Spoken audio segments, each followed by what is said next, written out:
2-minute warning, everyone.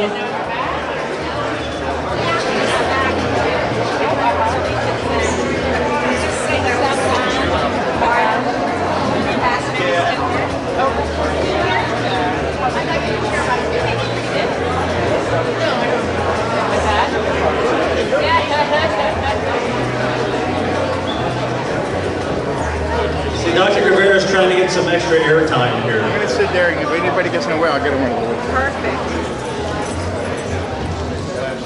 Thank you. Got quiet. All right, everyone, I'll take this little lull to get started. Thanks, everybody, for being here. We have a lot to do tonight. I'll go over the format very quickly. We are going to have all the various candidates come up. As we've done in the past, and it seems to work well, we're not going to do an introductory statement. We're just going to get right to questions. They'll have to be brief. We're going to give each candidate a minute to answer the question. Their opponent will have 30 seconds to rebut. And then if desired, the original person will have 30 seconds to rebut the rebut. Our panelists, who I'll have introduced themselves in just a second, will go through them sporadically. Can't find mine. Just can't talk today. But we are also leaving it open to them. They get to ask follow-up questions. We want this to be a lively discussion rather than just a lot of canned stuff. Our candidates have been through dozens of these. We can hopefully make it a little interesting for them and for you. We are live streaming tonight. As we've done in the past, if anybody live streaming happens to have my cell phone, I would appreciate a text to tell me if it's good, bad, sound, whatever. FloridaKeys.com is doing it with Janelica in the back. Let's go ahead and introduce our panelists. Bill, would you start off? Bill Becker, US1 Radio. Jennifer Holst, I'm an attorney practicing business and contract law in Key West. Jenna Stauffer, I work with WEYW TV. I'm Paul Klein, I'm the publisher of the Key West Citizen. And our first round of candidates are for U.S. Congress. Gentlemen, just introduce yourselves if you would, please. Joe Garcia. I live down here. I'm the United States Congressman for the 26th Congressional District. Yeah!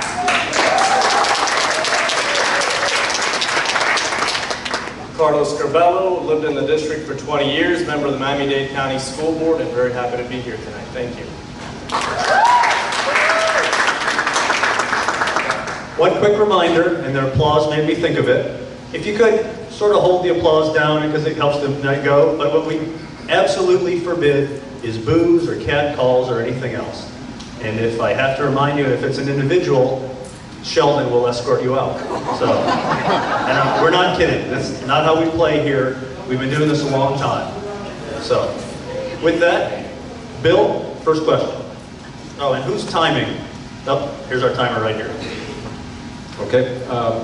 Question, I guess, first for Congressman Garcia.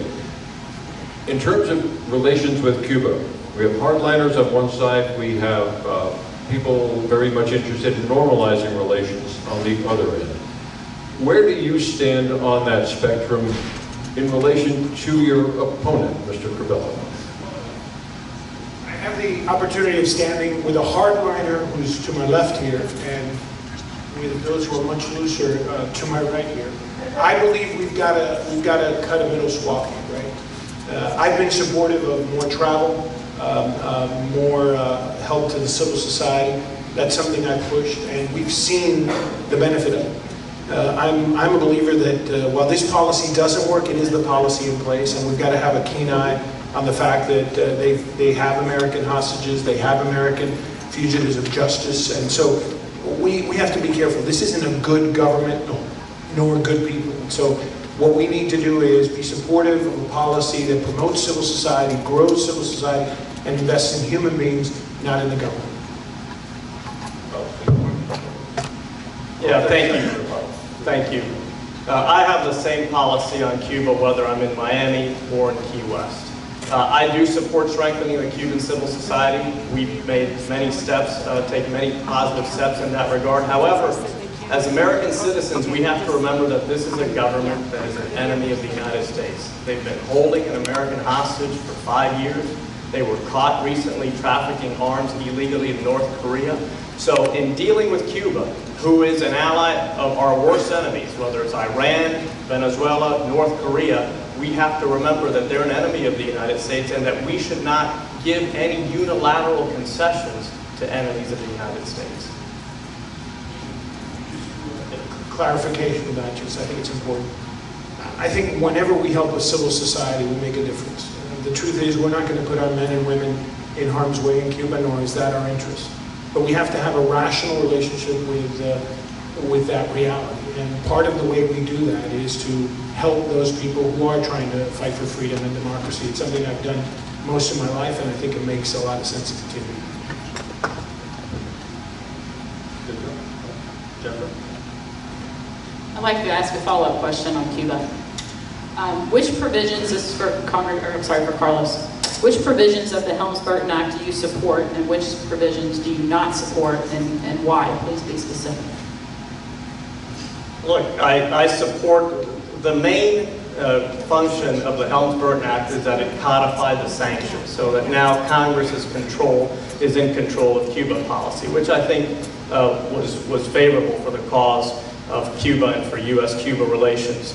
Now again, whether it's the Helms-Burton Act or anything else, I don't think that we should afford any unilateral concessions to an enemy of the United States, a country that every day works to undermine our interests all over the world. So I'm in favor of keeping the Helms-Burton Act, and specifically on the 3 conditions that the Helms-Burton Act requires for engagement with Cuba and normalization of sanctions. Number 1, freedom for all political prisoners. Number 2, the establishment of basic human rights such as a free press and freedom of assembly. And number 3, free and fair elections. Those are the 3 conditions. They're pretty simple. They're not too strenuous. If the Cuban government takes those steps, all the sanctions go away. They're pretty strenuous because if we applied those rules to most of our allies, we wouldn't have any. But that said, I'm a believer that we've got to look at the tools that we have before us and use it to gradate our reaction, right? So Helms-Burton, the Torricelli bill sort of, or law sort of talked about how you adjust them to have impact. And so I think when this president got elected, we had a policy where you couldn't travel but once every 3 years. U.S. couldn't travel even on purposeful travel. We've changed that policy, and I think it makes sense. We allow people to help. We allow individual remittances without caps. We allow much more travel, and I think that makes sense. And we've got to keep, adjusting that so that we see civil society expand. Look, the reality is we're seeing a change, and so we should use it. Look, I just think it's important that when we talk about Cuba policy, we remember that we are citizens of the United States. Of course we want the best for the Cuban people, but we also have to take U.S. interests into account. And we cannot forget that this is a Cuban government that is holding an American hostage for 5 years now, that is trafficking arms illegally with North Korea, that collaborates with Venezuela, with Iran, with North Korea. I mean, these are serious issues. So yes, we must do everything we can to help the Cuban people, but we must not forget that we're Americans and that we need to take care of our country's interests too. Yeah, before you do, Janelica, I've heard that the audio's not working. You're working on it? Okay, as long as you know. Sure. Jenna, go ahead. All right, this one's for Joe first. What are your thoughts on all the negative campaigning? Look, I hate it. And if you've lived down here, you've watched Carlos Curbela's allies be taking chunks at me for the last year. It's been aggressive and it's been mean. We haven't been able to respond at all, simply because it's impossible, right? We don't have the kind of money that the Koch brothers and their allies have. You've seen $3.4 million that has already been invested just for the Koch brothers. Now, these are people who don't believe in global warming, they don't believe in environmental regulation, they don't believe in most of the things that I think people here believe in. And so I hate it. I hate it, but here's the reality. I've got to defend myself. And I'm a fighter. I know it's tough, and I know it's tough when I got involved here. That's why I went to Washington to represent you. As you can imagine, they don't send altar boys or chorus girls to represent districts up there. So you should know you've got a congressman that can take the heat. I'm sorry that we're in your living room doing this, but it's unfortunate that's how these campaigns are paid for. And most of this money is outside money. Listen, I'm not running against David Rivera. I'm not running against Carlo Crubella. I'm running against the Koch brothers. That's where the majority of the money is coming from.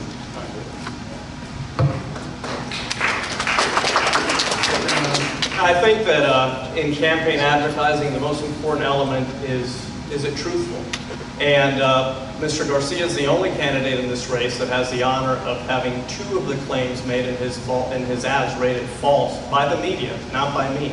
So the fact is that he started the negative ads. The fact is that he has a lot more campaign money than I do, and that he does not discriminate on who he takes campaign money from. He takes money from British Petroleum, the company that polluted our Gulf. He takes money from ExxonMobil. He takes money from the most radical unions in this country. So, yeah, there's negative campaigning. The question is, who's being honest? He's not. Again, you know, Carlos wants to sort of pull you away. You know you've been seeing negative ads about me for a long time. Before they even knew he existed, they were running negative ads against me. If it wasn't about Obamacare, it was about something else. And the reality is, here's what you know. You know that I've been representing this area hard and strong. You've heard my voice on all the issues that matter to this part of Florida, and that's been a clear voice. And while I take money from everyone, my campaign isn't paid for by just the bad guys.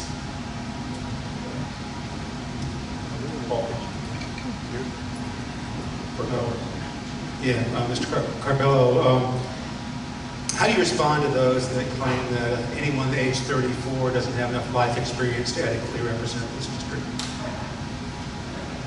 Look, I think you need to look at everyone's record. You know, I don't believe in any type of discrimination, certainly not age discrimination. And I'm the only candidate on this stage right now that has had a record of reform working with people of an opposing political party. On the school board in Miami-Dade County, the 4th largest school district in the country, with a budget of $4.5 billion. Just in the last few years that I've been on the board, we have balanced our budget, something that Mr. Garcia in Washington cannot claim to have done. We have given teachers raises. We have cut property taxes. And we have improved student performance all along the way. So I don't believe in judging anyone based on their age, their race, their religion, or anything else. We should judge people based on their records, based on what they stand for, and I have proven that I can bring effective reform to government. And my experience on the school board has taught me, and I think has shown all of us in Miami-Dade County, because we inherited a mess in the school system, is that good, limited, effective government can improve the quality of life in the community. Quote Ronald Reagan, I'm not going to hold his youth or inexperience against him. The reality is, when you talk about reform, when I was on the Public Service Commission, largest rate decrease in history, when we all got killed with flood insurance reform by his allies, right, who wouldn't pass the flood insurance, right? We worked with Democrats and Republicans to get it done. On one of the most pressing issues in our country, immigration reform, I'm the lead sponsor, the only bipartisan bill that's in the House, something that passed out in the Senate. And if his leader would allow it to get to the floor, we would also be able to pass comprehensive immigration reform because we have the votes. Look, I'm not like Mr. Garcia. He ran for office the first time when I was in middle school, and he's been bouncing from government job to government job and been a professional candidate for the last 6 or 7 years of his life. So I think that my experience on the school board, my experience in the private sector, by the way, signing both sides of a paycheck, paying rent, I think that brings a lot of common sense that is very much needed in Washington and that Mr. Garcia lacks. Bill or Joe? Mr. Carbello, considering your Tea Party support that Mr. Garcia has outlined, how would you vote when it comes to the issue of same-sex marriage? Thank you, Bill. I don't believe that any government should impose any definition of marriage on any person, on any family, or on any church. On this issue, we should live and let live. I support equal rights for gay Americans, whether it's in the workplace, whether it's on the marriage issue, whatever it is, I am 100% supporter in equal rights and in freedom to marry. Again, you know, when you look at who his supporters are, the Christian Family Coalition, He doesn't believe that the government should be in marriage, but somehow he believes the government should occupy a woman's uterus and tell her what to do about health care. That's just not right. Right? When a woman decides between herself and her health care provider, it's her problem. I've got a doctor. I don't want Mr. Corbella or any other man or any other person to have a decision over her personal decisions. Those are her decisions. And I believe, and I've always believed, that marriage is something that's important, and it's something that's between two people.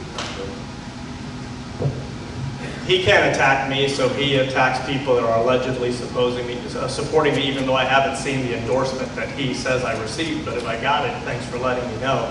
I have 2 daughters, and I want what's best for my daughters. However, I will not support, as Mr. Garcia did in Congress, abortion bills that allow abortions while the fetus or the baby can still feel pain. I will never support partial birth abortion. I am pro-life, but I believe that people on both sides of this issue should work together to find a way to reduce the number of abortions in this country, because I don't think anyone celebrates abortion.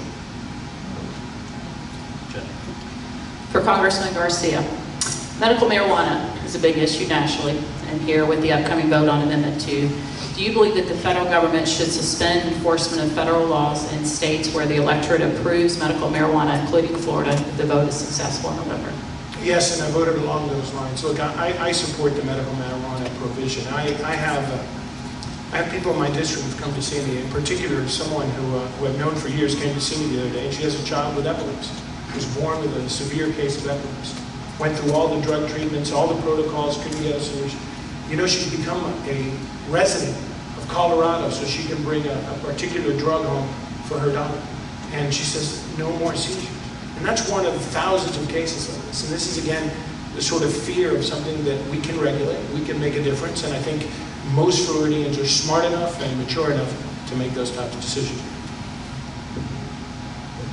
I do think it should be a state issue and that the federal government should allow each state to decide and have its own policy. However, I have very real concerns about Amendment 2 in Florida. I support medicinal marijuana. I think that's important, especially for families with children that have epilepsy and that could benefit. However, the way this amendment is written is very broad. And as a school board member, I've seen what drug abuse does to kids in our schools. As a father of 2 girls, I'm worried about their future. And I'm worried that Amendment 2 may go way beyond medical marijuana and may actually promote drug use among young people. I think the language is clear, and what the legislature is supposed to do is create the regulatory framework for that. But this idea, listen, we should look up, not down. When we're fearful of the future, we're fearful of confronting facts, is when we get into trouble. The whole point is you have to take these challenges on. We are a responsible society that have achieved great things. And this is one of those things where we're letting fear drive us, when we should let drive us as hope and opportunity. This is for both of you. If elected, if re-elected, will you keep an office here in the Keys? Absolutely. I'm firmly committed to having an office here, at least one office here, to having permanent staff here in the entire district. This is the area that has the most federal needs, the most federal issues, whether it's transportation, environmental. I think that's very important. And I do commend Mr. Garcia for having a permanent office here that is staffed. As you know, when we got elected, it's one of the promises we made, and we went one further when I moved down here. But one of the great things that happened is we found that the amount of need that there was down here was so great that you trained up one of our people that we took to Washington, was Jen George. So Jen George moved up to Washington. We then have Rita here now, and we've got 3 offices in the district, and we staff them at least once a week, and obviously in the Gatto building we're all the time. It's key to be down here because the needs are that great, and the things that go on here are that important for the entire country and the state. I think we thank both. Paul. Representative Garcia, recently you criticized Mr. Carbero for characterizing the Social Security program as well as the Medicare program as a Ponzi scheme. If you would, please define what you think a Ponzi scheme is and compare and contrast that to the way the Social Security Administration has been run for the last 40 years. Here's what I know. I know that it's not a Ponzi scheme. I started paying in when I started working at 14 years of age, and I expect that there. This is not an entitlement. It's a right, and it's a promise that government made. And when you look at the actuarial tables, it takes very little changes to keep it working and keep it functioning. Here's what I do know. I know before they had Medicare, people over 50 years of it, people over 65, 50% of them didn't have health care, and 30% lived in abject poverty. Medicare changed that. And it's not a Ponzi scheme. It's a promise that government has. It's a commitment we have. And by the way, we pay for it anyway. And to sort of scare people is what you should never do with things like this. He doesn't talk about how members of Congress like him have been raiding the Social Security Trust Fund for years. There's a key point here, and this is why politics is broken in Washington. There's no talk about solutions. We all know that we have to protect Social Security and Medicare for current beneficiaries and for those that are near retirement. But we also know that for younger generations, in order for the program to work, to be solvent, we need to reform it. It is headed for insolvency right now, and he says, oh, only little changes need to be made, but he hasn't proposed any, and Congress hasn't enacted any. We do need to protect these programs, not just for current beneficiaries, but for younger Americans too. You talk about why politics is broken. It's broken because we try to scare people. We try to scare them from actually doing the things that matter, making the type of investments that need to be made. The reality is that you're not going to balance it by cutting people out. He voted for the Ryan budget, which would take your Medicare and turn it into a voucher program. He voted for $122 billion. I'm sorry, he supported the Ryan budget twice after not reading. And then he would support something that cut $122 billion out of, for example, Pell Grants. Almost 50% of the students that come here study on Pell Grants. Thank you. I would have supported the Ryan budget over his party's budget because his party's budget never balances. And I'm tired of Congress piling debt on younger generations of Americans. The incumbent in this district has no plan to stop piling debt on future generations because he supports a budget that never balances. Mr. Cabello, I got a flyer in the mail today from your campaign saying that Congressman Garcia is in favor of gun control and the Obama plans for gun control. Where are you on gun control? Do you think we need any more gun control? I have a unique perspective on this issue because I'm a school board member, and it was very tough to experience from afar the tragedy in Newton as a school board member. And what I rejected the most about the way our national leaders behaved in the wake of that tragedy was all the talk about gun control, as if any single gun control law could have prevented what happened that day at Newton. What we need to do to prevent tragedies is invest in mental health. We know that there are many people suffering from mental health. I know as a school board member that there are many children that for a number of reasons are suffering from mental health conditions. And we need to, as a country, speaking of investments, make investments to take care of those people, to make sure that they're not hopeless. But to tell the American people, to try to fool the American people into thinking that the gun control legislation that was proposed in Congress would have prevented tragedies like what we saw at Newton is just not honest. So, again, you hear the answer, right? It's not a non-answer. Like, he knows that the only legislation I support on gun control is to make sure that criminals have to go through a background check. It's that simple. And I don't know who could disagree with it. You know, the largest gun show in the state of Florida, it's in the 26th Congressional District. And you can go in there, and if you buy from a registered federal registered gun seller, you've got to get a background check. But if you pay another $200 to the next booth over, you don't need it. And you can buy an AR-15. And these are the kind of things that just make no sense. Now, talk about scaring people, because that's what that flyer you got is, to scare. We're going to take away the guns. He knows that. I don't believe them, but it's how they run these campaigns.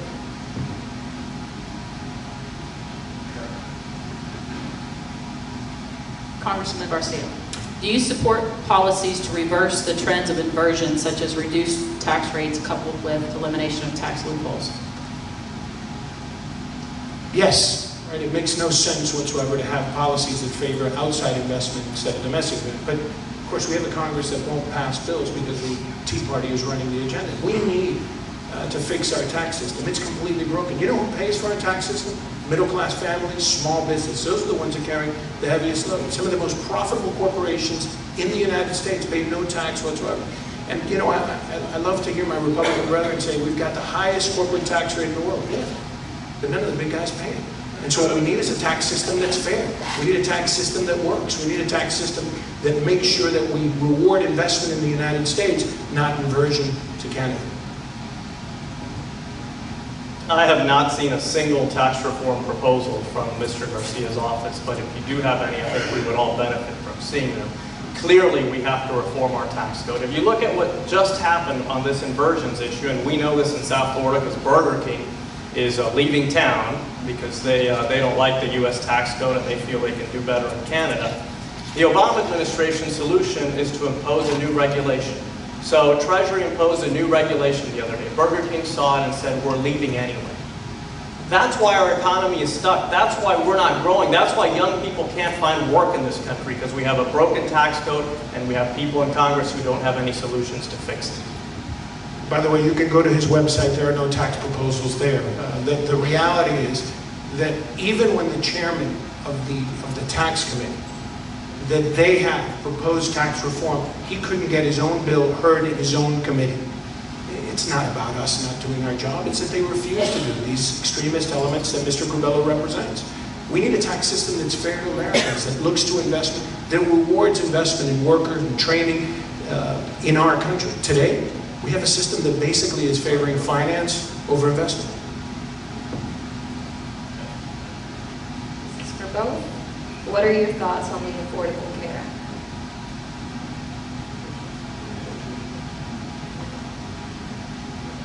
Talk about broken laws. There are a few issues that I think we could bring the President to the table on in terms of the Affordable Care Act. Number one, the 30-hour work week, which Mr. Garcia shamefully supported. The 30-hour work week costs hours and jobs and income to the lowest income people in this country. I remember my dad telling me the story of how he arrived in this country. He didn't want to work 30 or 40 hours. He wanted to work 60, 70, 80 hours, as many as he needed in order to get ahead. This law shamelessly suppresses people like him by encouraging employers to limit hours. We're dealing with it in the school system. If you let an employee work over 30 hours, you need to provide them with a government-approved health care plan. If your business can't afford to do that, you have to limit their hours or kill that job. That is wrong. That's hurting substitute teachers. It's hurting some of our lowest wage workers. And I couldn't believe that Mr. Garcia supported that provision. Beyond that, I think we need to look more broadly at the employer mandate. But I do think even with this president, we can fix this law. Notice, he's against the Affordable Care Act, but he's against only this provision. And by the way, if people get fired in his school district, it's because he wants it. Right? When he was given the opportunity, they fired 300 counselors at schools. That's what they did. Let me tell you what it did. 1 out of 3 people in this district don't have health care. That number is now down. What we know is they can't discriminate against women. There are no lifetime caps. These are things that make sense. And by the way, if his party had supported the Medicaid provision, we'd have more doctors, more services, more opportunities, and we wouldn't have to go into the city when our children get sick or when we need specialty care, because the money, it's there. But they thought philosophically it's more important to give it to the People's Republic of New York or to California than to spend it in our communities. Our tax dollars they gave away. Yeah, he didn't answer the question, and I guess there's nothing he would change about the law, but I do want to address something he said about the school district. Do you know what we did at our school district? We put more money where it belongs, in classrooms, for students and for teachers. Yes, we have cut over 1,000 jobs in the education bureaucracy, something he would never do, because those are all the unions that fund his campaign. But I'm very proud of my record on the school board, and I will continue doing everything I can to put more money in the classrooms. It is classic, right? The unions, the evil unions, are our teachers, right? If we really believed in them, we'd be investing in them. One of some of the poorest salaries, and my friend Mr. Curbelo, he's the one that provided a report to the governor to cut $3 billion, and I know our legislature's crazy, but they weren't that crazy. Right? And the reality is, when every time he has the opportunity, that's his solution. As opposed to investing in people, What I know is that every single proposal to fix Obamacare, I voted for. Paul, last question, and what do you guys have?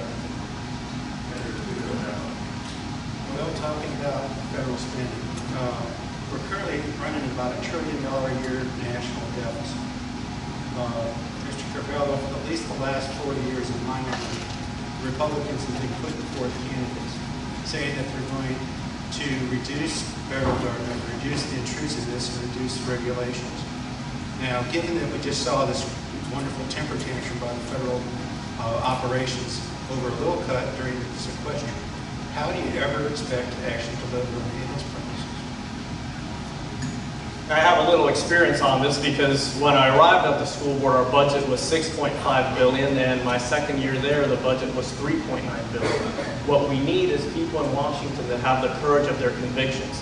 People who aren't taking money from all the special interest groups like Mr. Garcia's. Look at the list, it's a long list. People who aren't in the pockets of every single government employee union that depend on this massive federal government that is piling billions and billions and trillions of dollars of debt on future generations.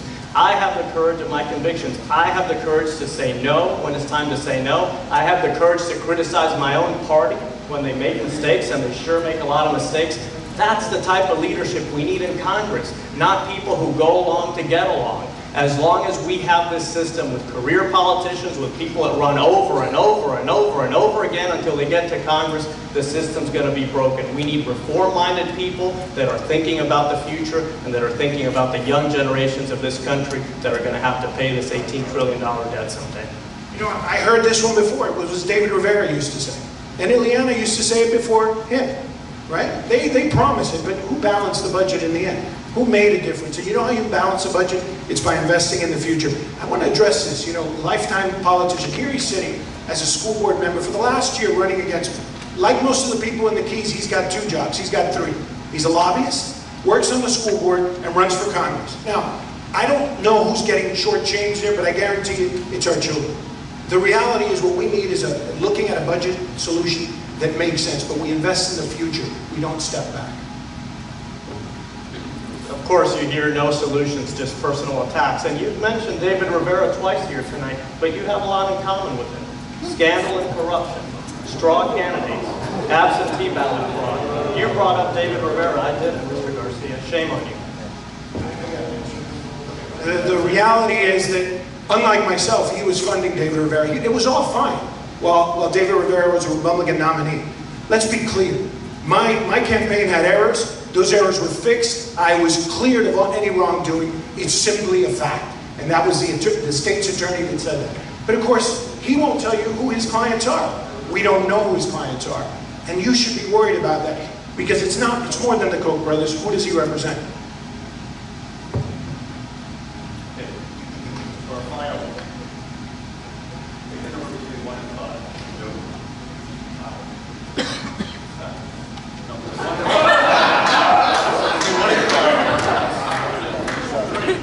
Okay. Carlos, number 2, not 7.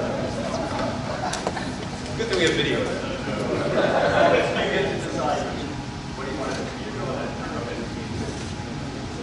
So, Congressman, 2 minutes to close, and then Carlos close, and then we'll let you go. You know, you watch this, and my good friend Carlos is very relaxed and very composed, giving us Republican Party talking points. You're talking to one of the most bipartisan members of the United States Congress. I didn't say that. That's what the National Journal says about my voting record. What I know is that I came down here and I promised to represent the people of the Keys, and whether it's the local city government, whether it's the police department that needed help with immigration service, whether it's getting more money for our infrastructure, right? Getting money to finish our water treatment plant here and several other projects throughout the state. The only congressman in Florida that got a Tiger Grant that's going to help clean up the Everglades, get more fresh water into Florida Bay. Look, I take my job very seriously, as you all know, and I spend a great deal of time here because I like being here. But the reality is because there's a lot of needs here. And we do it with great pleasure and great joy. I've been visiting this part of the country since I was just a kid. I grew up fishing in Islamorada, so I love the Keys. And you've given me the greatest honor of my life, which is to be in the United States Congress. And if you'll have me, I'd like to ask for your vote on November 4th. And by the way, you should always worry about a guy who talks about balancing the budget and can't pick a number.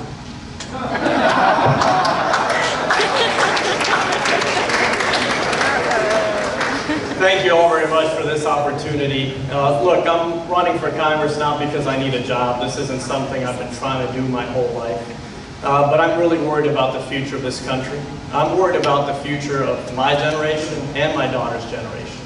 For too long, I've heard people in Washington, D.C. say, we're worried about our children and our grandchildren. I realized that was me, and I realized that I had something to offer, and that's why I decided to take this step. Now, let me tell you, it's been a rough 4 years for this district. When you're up in Washington, D.C., and people ask you, what district are you running for? I say, Florida 26. They go, ooh. 3 people have gone to jail in this district in the last 3 years. One of them, Congressman Garcia's former chief of staff. Not because of errors, but because of fraud. This is someone who lectured us in 2012, saying that this district could not be represented by someone who is more worried about their legal defense than about representing the community. And he has a criminal defense lawyer, one of the top in the state of Florida. Why? Because his campaign committed absentee ballot fraud. Why? Because his campaign, like the Rivera campaign allegedly, recruited and illegally financed a straw candidate. These aren't mistakes. These are serious crimes. And I believe that this district deserves someone that will represent it with integrity, with honesty, that won't embarrass us. That when people say, what district do you represent? They can be proud and say, oh yeah, that's a great district, that's a wonderful community. People ask me, is everyone in District 26 like that? I say, no, it's not. There's wonderful people. It's a diverse district, but we all share the same concerns. And we're all worried about the future of this country. That's why I decided to run for Congress. I will represent you with effectiveness, with integrity, and I hope I can count on your support. Thank you very much. Thank you, gentlemen. Let's have a hand, please.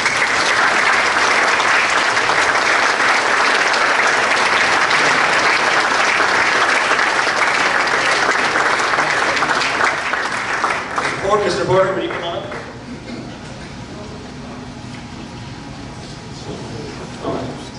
I'm going to try something just a little bit different.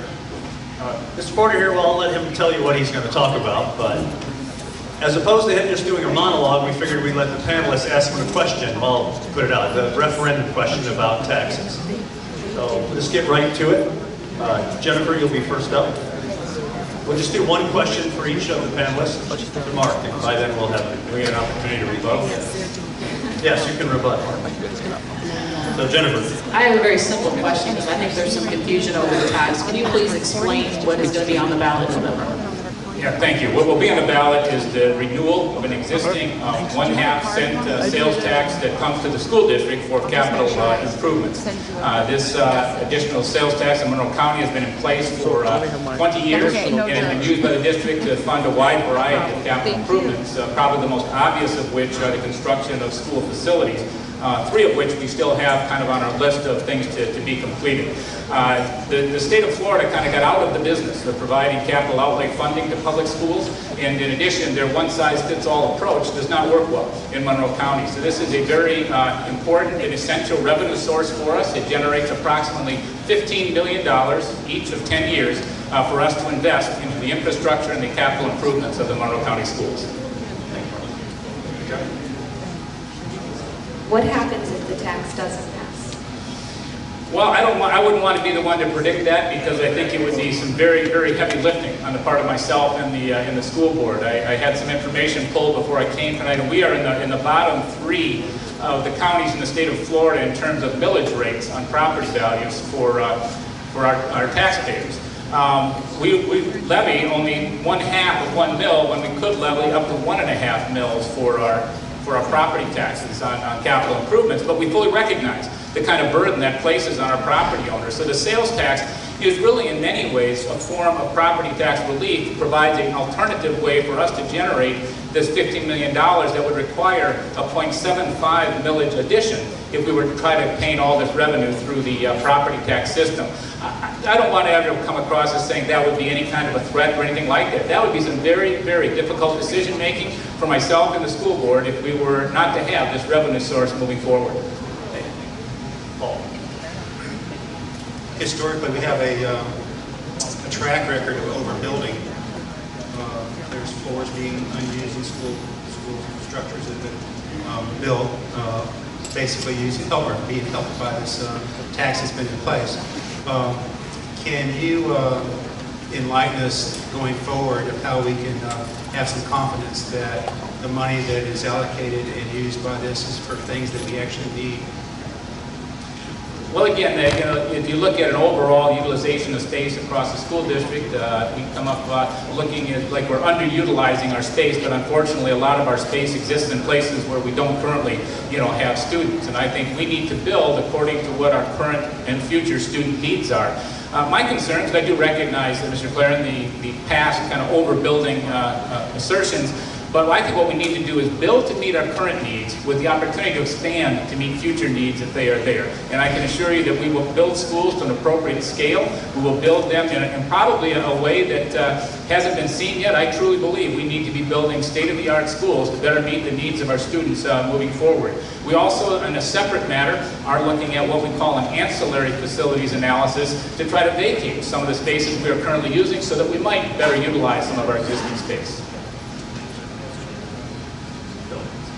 What is the biggest misconception you've heard about this tax? Well, I think several. One would be is that it's a new tax, which always generates kind of a knee-jerk response from a lot of people who want no new taxes, and I fully understand and respect that.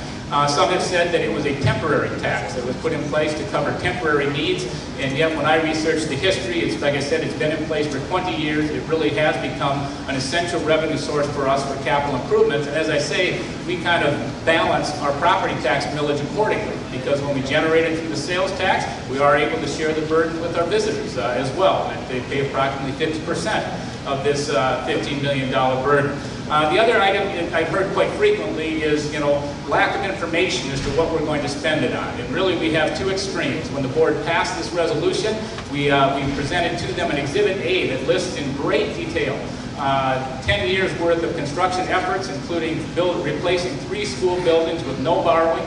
And that shows all the kind of details, but people looked at that and said, well, I don't understand that, that's too complicated. So we generated some summary information that indicate how we would spend those resources, but now the questions are, I need to know a little bit more. So we're working hard to provide the information that people are requesting, they're telling us they need in order to be able to vote accordingly on this matter.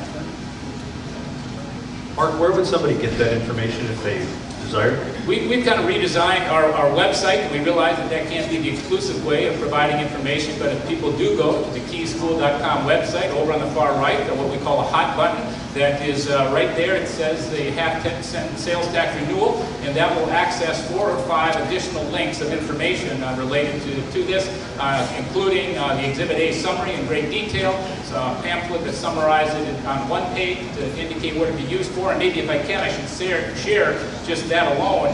The 3 areas that we really are looking to invest these resources, and I do think it is an investment not only in our kids, but in our community, are safety and security. We heard earlier comments about what happened in Newton, Connecticut, and we know that our campuses need to be improved upon in that regard. We will spend a significant amount, $22 million over 10 years, on student technology. Increasingly, we understand that we are entering a digital age, and digital content is the way in which we will deliver instruction to kids. This will allow us to not only implement, but sustain that effort. And finally, we will be investing in all of our existing schools for remodeling, renovations, and improvements, and currently have plans to undergo new construction at Plantation Key, Gerald Adams, and Stanley Switlick Elementary Schools. Those are 3 of our oldest facilities that, if you've been in them, really are in need of improvement. But all that information on the district website, and there's a hot button that will access this very quickly for you. Any final thoughts? I just want to encourage people to ask the questions. As Mr. Becker indicated, whatever the doubts are, whatever the questions are, whatever information people feel is needed in order for them to make a knowledgeable vote on this matter, please forward those questions to us. We stand ready and willing to answer those. We believe that this is a very necessary, needed, and important investment in our students and in our community. We're not here necessarily to persuade or convince you, but we will answer any and all questions you have about the information you need to make a knowledgeable vote. Thank you.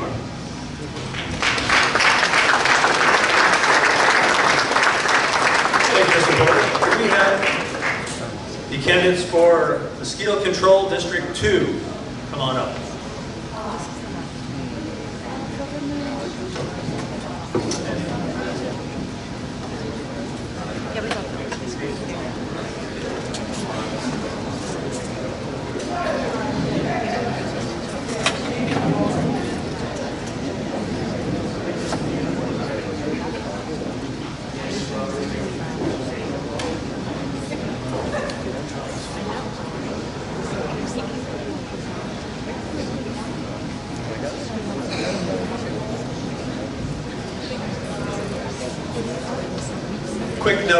technical difficulty. We are streaming, but it's only for people that can read lips. Exactly. The audio will be available for the rebroadcast. I saw it For the last one was recording. viewed over 200 times. So. Yes. Correct. So, thank you, Sheldon. All right, let's get right back into it. If you would introduce yourselves.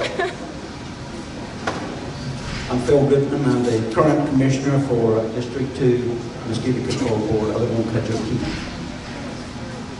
I'm Linda Captain Shue. Good evening, Roger Cousineau. All right, guys, I think Jenna, you are up. First question. And this will be a little interesting. So we'll still try to do our format. Well, first person will get a minute to answer it. That'll keep you all from answering the same thing. And then 30 seconds to respond. And let's just see how it goes. With 3 people, it's a little odd. All right, this question is for Roger. Roger, with your degree in English and your work with the New England Telephone Company, you are likely seen as the outsider candidate. What would you say are the advantages and disadvantages of that? I'm not sure I fully understand your question. I've been in the Keys for 20 years. I'm still an outsider. Okay. I don't see that as a disadvantage. I think the majority, not the majority, but many people in the Keys are from away, to use a term from Maine. I don't see that as a disadvantage. I have a background as a school teacher. I have a background in the military and intelligence, and I do have an English degree, and I don't see any of that as a disadvantage. And so I'm not sure I understand the thrust of the question. Talk about the advantages then to your The advantages of being an English teacher and an English major is I am able to communicate with 14-year-olds, and I did a very good job at that. A lot of my students still have contact with me, and I had one email from a student who found me, and she told me that I'm the only teacher she remembers from her whole public school experience. And that was more than 20 years ago. And it's very humbling to get that kind of email. I've been invited to weddings of my former students, and I had a very good rapport with 14-year-olds, and I know a lot of their parents were quite envious. Would either of you like to respond? I do think his experience with 14-year-olds will do well in teaching. Paul, oh, okay, go ahead. I'll respond because I thought I was the outsider, actually, because I'm an independent and I'm not a Democrat or Republican. I do not have a party supporting me. I'm pretty much doing this on my own because of what I believe and what I think is important. And I ran for this office 12 years ago, too. And I think it's time. So I don't feel like an outsider, but sometimes I do feel like an outsider. Phil, are you outside or inside? Well, you know, neither one. I mean, I think I look at myself as a resident of Keys. I've been here a long time. I'm the current commissioner on the Mosquito Control Board, and this is a very technical industry, mosquito control. And my background, I'm a chemist, been a businessman, been in the chemical industry my whole career. So I don't look at myself as an outsider at all in there. I think I'm very qualified for that position. There's much hubbub about genetically altering things, and mosquitoes being one of them that has been talked about quite a bit recently here. Where do you stand, and what knowledge do you have of the process that they're supposedly going through to make all these mosquitoes neutered? Who would you like to Throw it to the panel, I guess, sure, and let everybody speak. Okay. That's a pretty big subject, so you should. Linda, why don't you go? Well, I seem to be the only one who's really questioning it. I could be wrong, I don't want to speak for other people, but I have not heard anything against it. I walked into a budget meeting about 3 weeks ago. It was a scheduled budget review for mosquito control in Key West, and a representative from Oxytec was speaking. And he was not on the agenda. I think this is a very controversial topic. the question was asked, do they have to worry about Key West? Because Key West has stated that they'd like to see more research. And they said, well, they don't have to worry about Key West because they're going to release in New Haven, and that does not affect Key West. It's my understanding that in the county, they don't have to worry about the county because they are an independent taxing agency. Okay, just to finish up, I'm going to say that I'm with the city of Key West in that there needs to be more research, and I don't think the research should be releasing them in Key Haven. Thank you.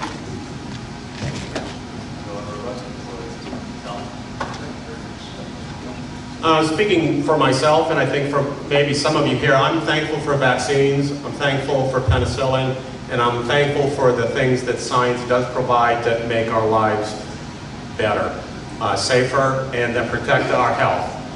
There are questions about genetically modified mosquitoes. A lot of them, I believe, are misdirected, and the conversation quickly devolves into something about Monsanto. I have a good friend who is very conservative, and she had a 5-minute conversation with Derek from Oxitec, and she had some very pointed questions, and she was very intrigued to listen to him, and within 5 minutes, she was sold. So the information is there for people who want that information. You know, science is a great thing, and genetically modified mosquitoes. I have some questions myself. I really overall like the idea of mosquitoes killing mosquitoes rather than using some pesticides that we have to use, because what's in our arsenal, there's really no great things in there. Everything has a downside. So I have questions in it myself. Overall, I think it has a good chance of success, but I want to wait and see. Right now, the FDA is doing evaluation. If they approve it, that means they have answered really most of the questions that I have, mosquito control has, on it, and I think it's worth a try.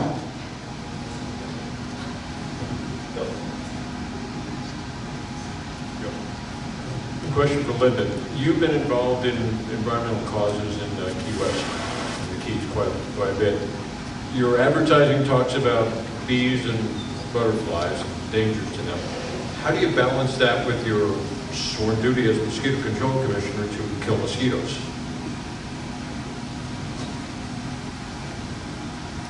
I think we have a progressive mosquito control district, and I don't think that what I would like to see is some statement that their goal is in 10 years or some period of time that they are going to eliminate, they're working towards eliminating the toxic pesticides, the adulticides that they're spraying. I'd like to see that as a mission of mosquito control. I do think that they're working in that direction, but I think part of the problem here, and I think mosquito control would say the same thing, is there are a lot of people in the Keys who, when they think of mosquito control, they think of picking up the phone and calling to get sprayed.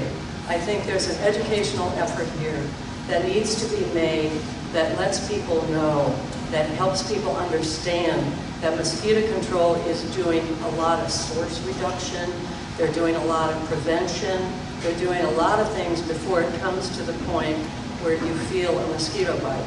I mean, I think oh, okay. Did I answer that, Bill? When I came to the Keys 20 years ago, my understanding is that 80% of the mosquitoes were killed with adulticide, pesticide poison in the air.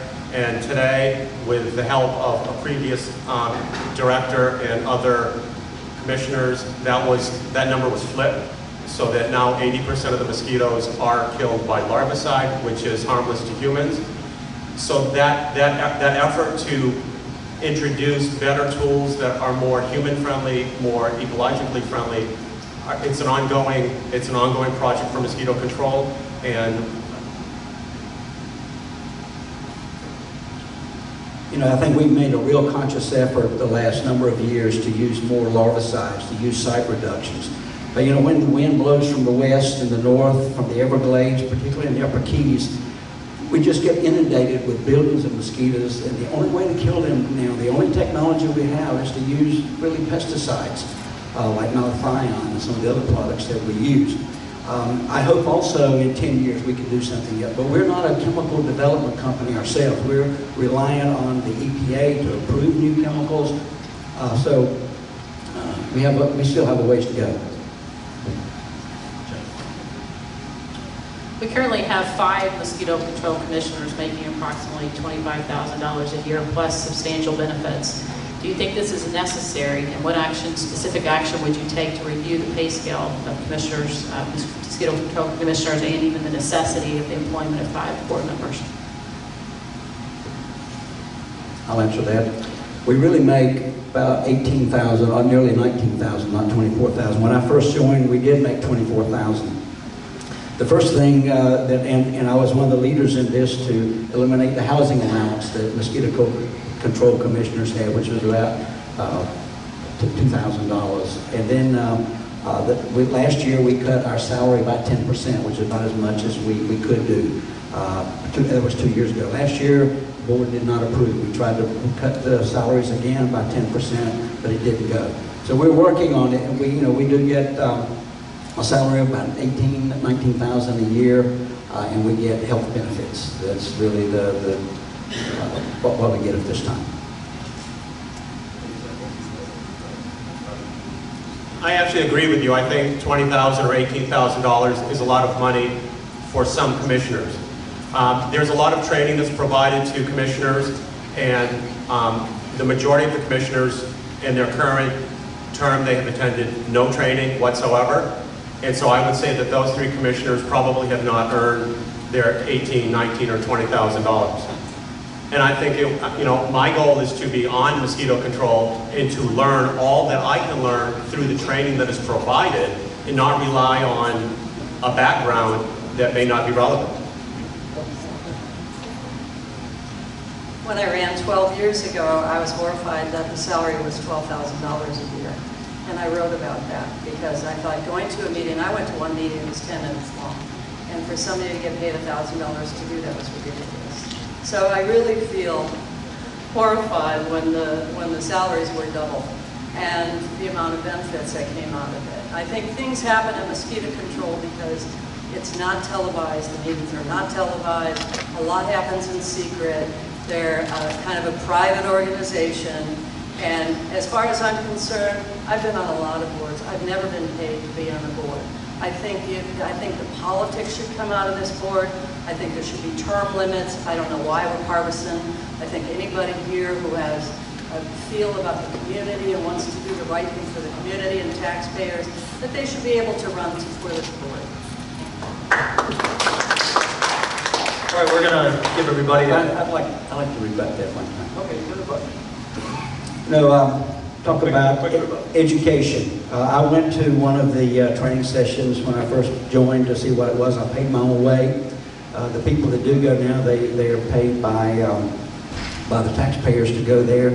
When I was there, it was more of a networking session. The technology was not that good that you can read this online, you can get technical papers. I didn't see any benefit to go to waste taxpayers' money for a networking organization. So I paid my own way after that, and I'm a chemist. I am by profession, and not just by layman's technology. I know really in detail this technology. My understanding is that was attended for about 1 hour, and there are a lot of opportunities that you have simply chosen not to attend. And that's unfortunate because there is a lot to be gained from networking and what other people are trying and what other people are doing and finding other resources and ideas that are out there that are good ideas, and it's about working with other people. 15 seconds. When you learn mosquito control only from people who are at mosquito control, you get a myopic view of what goes on there. I learned mosquito control technology from 40 years of experience in education, a lot of study. So I like to do things differently. I'm looking at a different perspective, to know more rather than what everybody else does. Before we do closing statements, anybody have a burning question? Okay. Closing statements, we'll give 90 seconds. Pick a number between 1 and 5.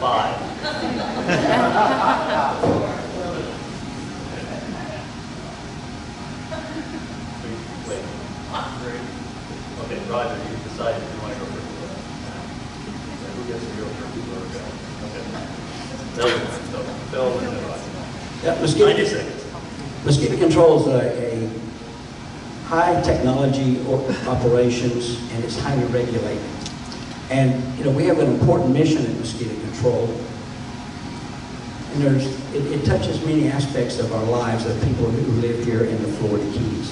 To fulfill the mission of mosquito control, which is a very important one, requires us to do a lot of spraying of pesticides. We have basically hundreds of missions a year by truck, by plane, by helicopter, spraying tons of chemical products into the Florida Keys, which is surrounded by a very environmentally sensitive marine sanctuary. And when you look at all this, the people on this board, we're not just an advisory board. We make the final decisions. The collective knowledge and wisdom of that board really lead and guide the district. So you better know what you're doing when you do all of those things. I think my background as a chemist and a businessman in the chemical industry for my career really has served the citizens well. I think it's been a good compliment to the board. We've come a long way in the last 3 years. And we've got a lot more that we can and can't do. I think we're controlling mosquitoes in a more environmentally friendly, cost-effective manner. But we have a lot more that we can do, and I'm really up for the task.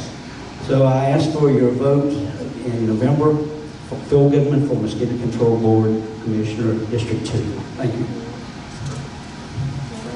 Hi, I'm Captain Linda, and some people might think I'm a one-issue candidate, which is absolutely not true. I have a background in business. I taught at the college right here for 4 years in the hospitality program, and I was the administrator of that program as well. I have concerns about pesticides that will not go away. I think the audience out there in the world is getting more and more understanding about pesticides and the effect that they have on us. It's up to 50% of the people now at least do something organic in one way or another. One of the pesticides that we spray was found in baby food. Malathion is put on over 100 crops, and they banned it from home use. These pesticides are not banal; they are toxic. And it angers me every time I hear mosquito control say that, larvicide doesn't hurt you, but they never tell you about the pesticides. They never tell you that what they spray from the air is banned in California as a carcinogen. They don't give you notice when they're going to spray. They should be giving you at least 2 days notice when they're going to spray. We have a lot of cancer survivors here. We have people with compromised immune systems. Some of these things are really dangerous. When you think about it, it's one droplet from a fog can kill this little tiny mosquito. What can that do if all those little droplets come on you? So it is one of my main issues. It isn't my only issue. I'm very confident to be on this board. I've been on a lot of boards, and he's telling me to leave. So vote for Captain Linda Shue. My goal with running for mosquito control is to be a part of mosquito control and not use it as a stepping stone to higher office.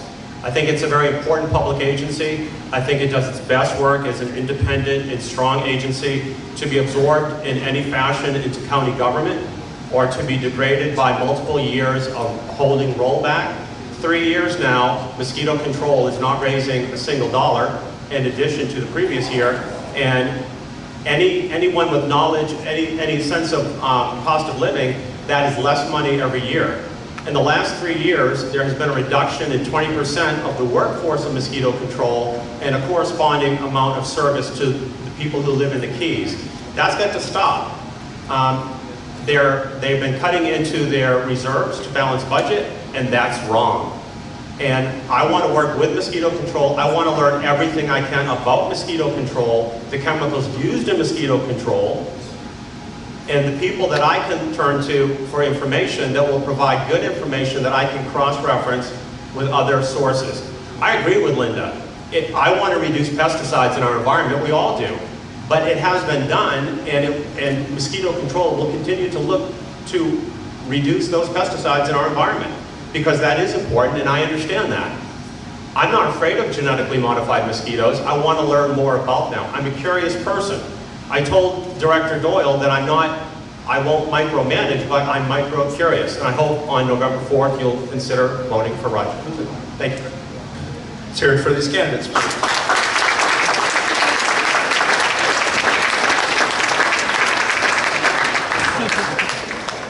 Our candidates for District 5 come up.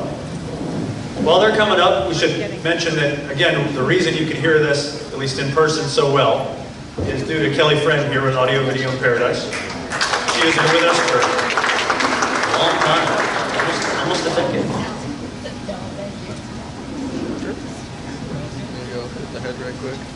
Well, also, this venue is working out very well for these county elections, and we want to thank Dr. Guevara, who I saw around here in the Tennessee Williams Theater, for this great venue. And hope that they give us a better price as we go on for shameless plugs. All right, we'll keep moving right along. We're doing pretty good on time here, so we'll get everybody home to see whatever your favorite show is. So, gentlemen, you want to introduce yourselves? Tom McDonald, I'm from Tavernier, I'm the CPA. Tom McDonald, I'm from Tavernier, and I'm the CPA. My name's Jeff Bailey, I'm from Key Largo, and I'm a veterinarian.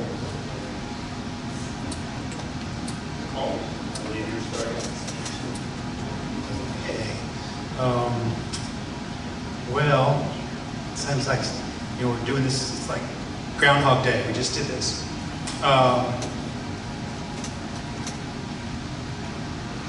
What about drones? We're worried about drones. Everybody's the city of Key West is all droned up. I understand that mosquito control has been testing some drones. Where do you stand on drones, and how do you expect that to affect overall budgets forthcoming if we adopt drones? Actually, I think drones might be a very big help. They're trying to get all the parameters for how they're controlled, get it coordinated with the FAA and everything else. But the drones can be a vital asset to help in getting out in areas where it's very difficult for humans to get into.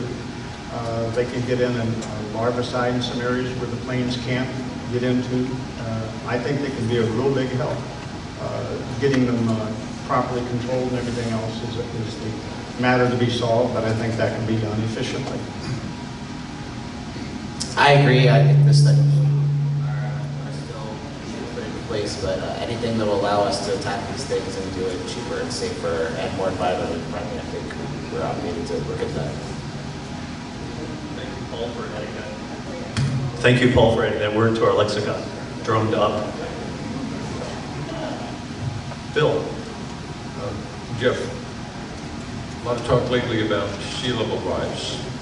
How will that affect mosquito control? Sea level rise and mosquito control, what's the relation? Well, yeah, you're going to have, there's different types of mosquitoes, obviously, in our environment. The salt marsh mosquitoes will probably, you'll see an increase in that kind of thing. The container ones, which are the ones that we're real worried about, they're the ones that spread the diseases and things like that. It probably won't have too much of an effect on that, but definitely will have more mosquitoes biting you as the sea levels continue to rise. Well, it's absolutely right, because that's just going to be more the breeding ground for the salt marsh mosquitoes. But what we have the problem with right now is with all of this rain, that's for the mosquitoes that really spread the disease. So that's where our problem really lies at the current moment, is with all of the rain. It's the freshwater mosquitoes that create most of the health problems.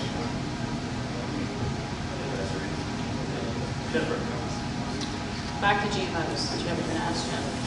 What regulatory authority does the Mosquito Control Board have to consider releasing GMOs, and then what specific criteria for success or failure will you be analyzing before those are released?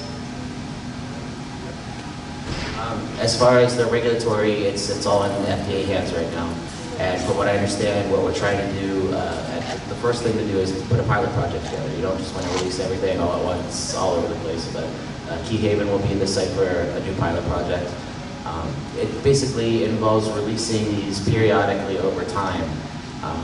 You're only modifying the male mosquitoes of the species. They don't bite or spread disease, so you don't have to worry about Franken mosquito coming out and biting anybody. They're just altered so that they cannot produce any viable offspring. And with continued release over time, the natural mosquito population will steadily decline. And Oxitec is fortunately giving us this technology for free for the first year. So after we do the studies and see the population reduction, then we can start looking into spreading it to the rest of the bees.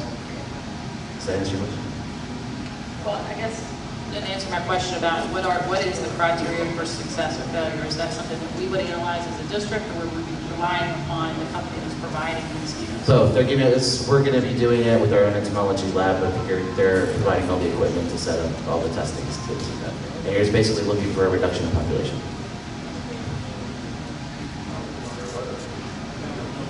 No rebuttal. That's basic information, and those are the mosquitoes that they're concerned with the spread of the disease, and so we need to work with them and do everything that we can.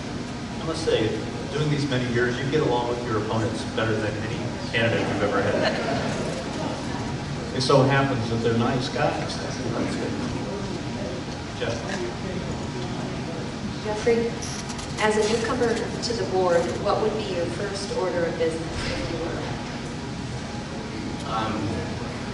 You know, I really want to help smooth some of these newer technologies through, like the genetically modified mosquitoes. I plan on working directly with the FDA to speed the process. All the information is out there. We don't really need any more testing or anything else on the genetically modified mosquito. What we need to do is get them to agree to the pilot project so we can start pushing everything through. You know, my background as a veterinarian, I'm more in the biological sciences, so I think that we should be working with other universities and entomology labs and seeing what the best programs are out there and implementing any other pilot projects, you know, that seem appropriate for us. So just continuing forward and being on the cutting edge of any new technology. Tom, what's your first order of business?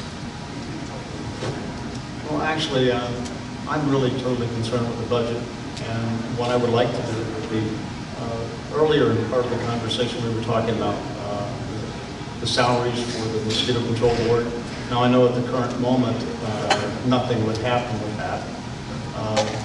And I'm hoping that in a couple of years as a swan song for a couple of the retiring members who know that I am serious about this, but as their swan song, I hope as they're going out the door, they'll vote with me to reduce those salaries back to the normal level.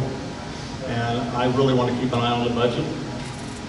We're going through a period where all of our appraisals are going to go up, and rollback is still going to provide a whole lot of money, and I want to make sure that it's properly used. Any other burning questions? All right. I'm not even going to pick a number. Which one do you want us to go first? Figured it'd be that. Sure, yes. You have as much time as you want, because you guys don't take a lot of time. So. Well, as a veterinarian, I think that my knowledge and experience would be a good asset to this board, especially in the implementing and utilizing some of the newer technologies out there. I really think that Monroe County is at a crossroads right now with the mosquito control. We definitely need to start implementing some of these things.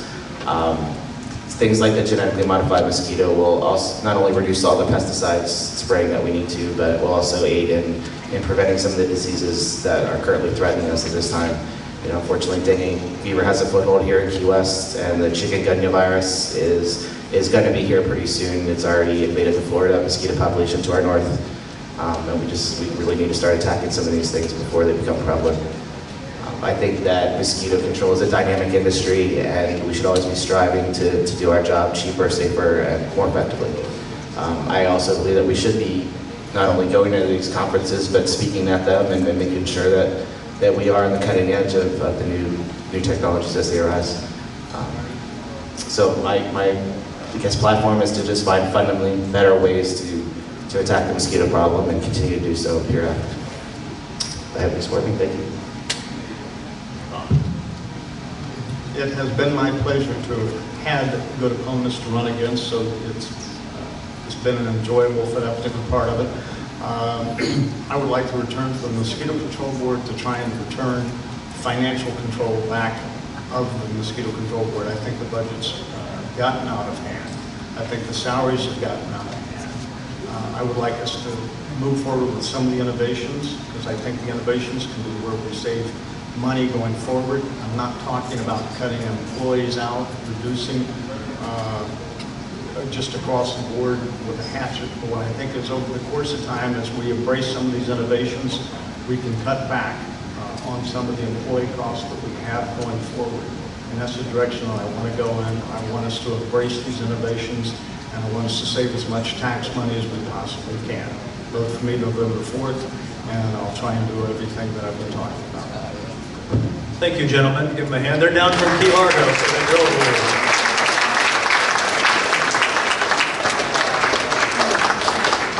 Commissioner Nugent, you're after the next group.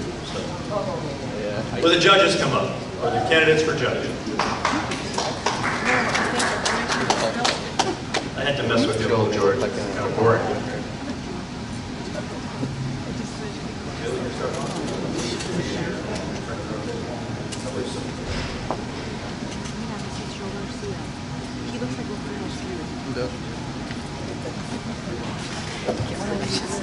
We should again thank FloridaKeys.com. They're the ones that run our YouTube channel, and it'll all be up the next day or two when Janella has it posted, so we can relive all these glorious moments.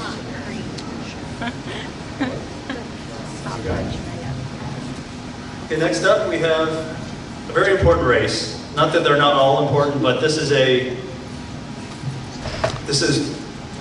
historically the family court, and probably deals with some of the most sensitive issues any of us would ever have in our life: children, divorces, things like that. So this is a very important and sensitive 6-year term.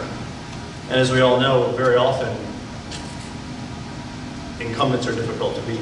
This is a unique race in that we have 2 non-incumbents running now. So if you would introduce yourselves. Hi, I'm Bonnie Helms. I'm an attorney and mediator, and have been here for 23 years in Key West, and thanks for coming out to hear us. Good evening, everybody. Thank you so much for coming out. I'm Jack Bridges. I currently live in Key Largo. I've been an attorney here in the Keys since 2001, and I'm looking forward to moving down to Key West after the election. Bill, you start off. Ms. Helms, should a judge be loved or feared? I think it's a little bit of both. Definitely when it comes to the family matters, it's very important to have that compassion and that sensitivity that's necessary in those types of cases. You have people coming before you, high emotion, and so because of that high level of emotions, you need to stay above the fray, essentially. So I would suggest that that's the love part. In terms of fear, definitely you have to have the disposition as well to maintain the courtroom.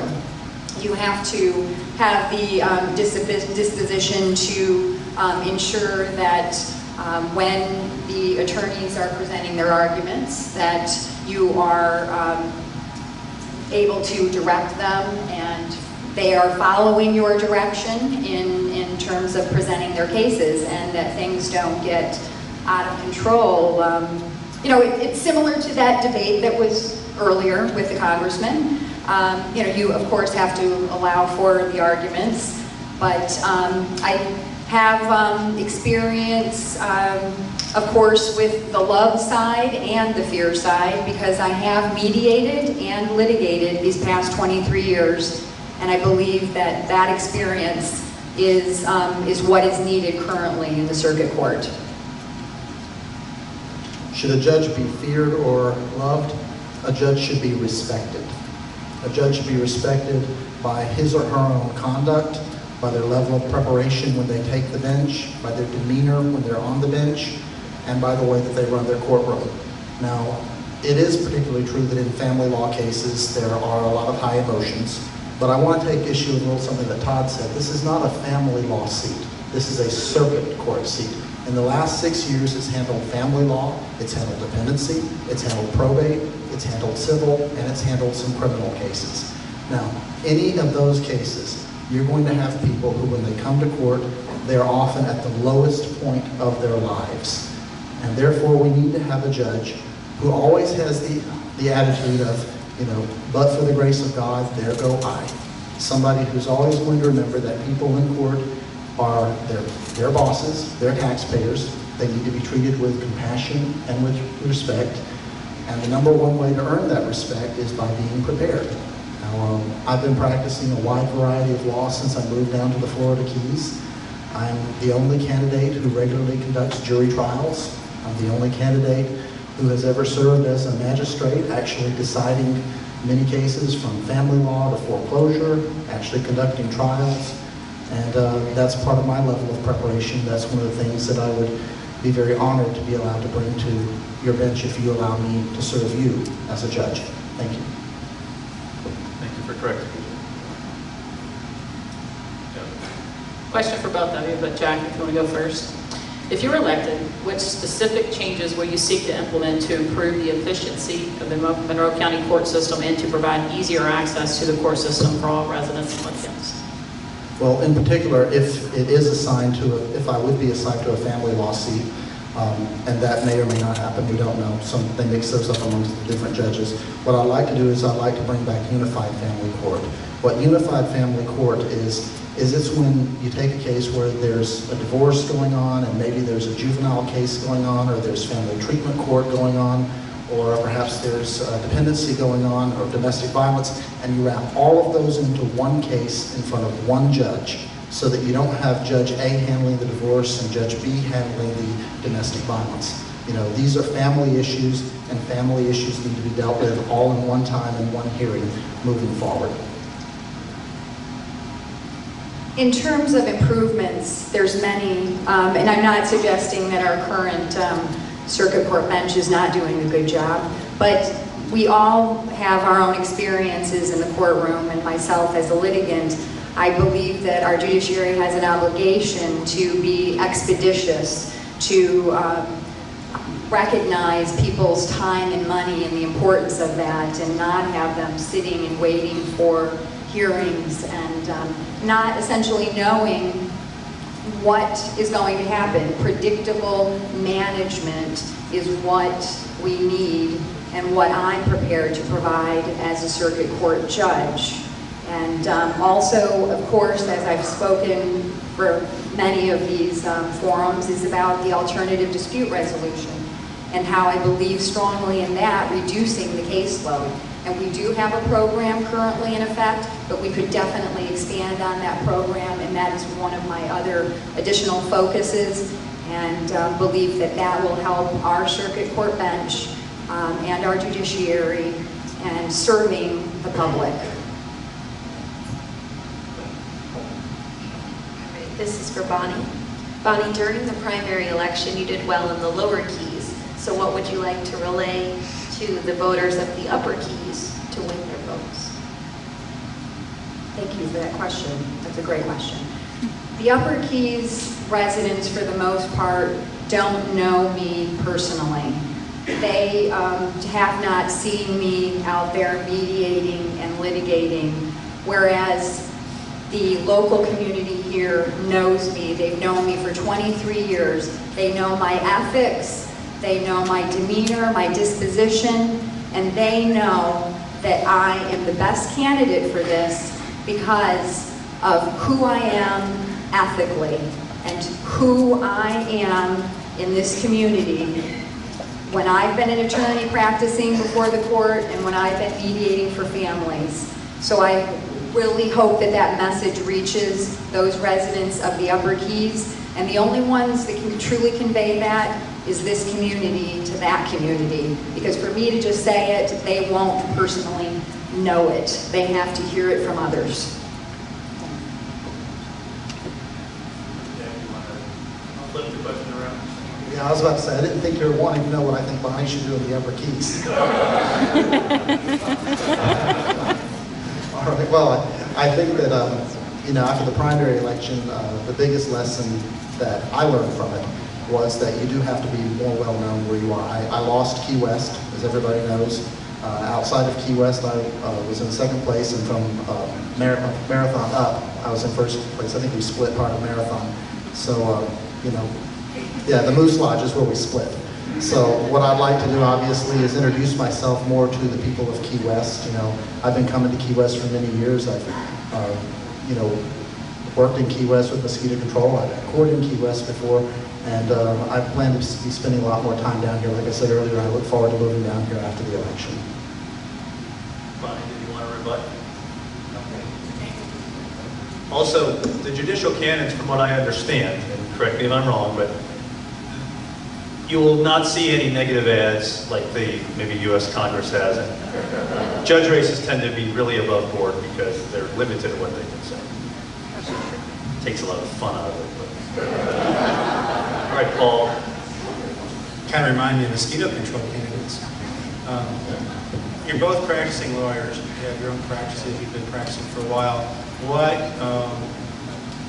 Why do you want to become a circuit judge, and what makes you think you're prepared to take that step?